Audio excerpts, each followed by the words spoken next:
வணக்கம் நண்பர்களே.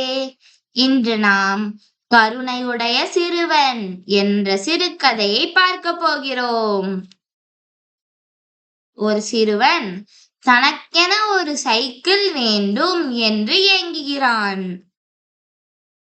ஆனால் அவரது தந்தை அவனுக்கு சைக்கிள் வாங்கும் அளவுக்கு சம்பாதிக்கவில்லை.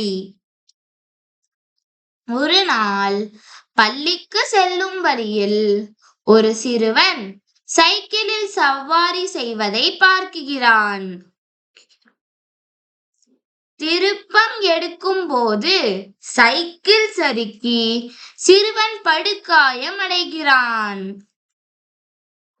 அவன் அந்த சிறுவனை மருத்துவரிடம் அழைத்து சென்றான். அவனின் கருணைக்காக அவர்கள் ஒரு புதிய சைக்கிளை அவனுக்கு பரிசளித்தார்கள். கதையின் கருத்து: அன்பாக இருங்கள். தேவைப்படும் மற்றவர்களுக்கு எப்போதும் உதவுங்கள். நன்றி.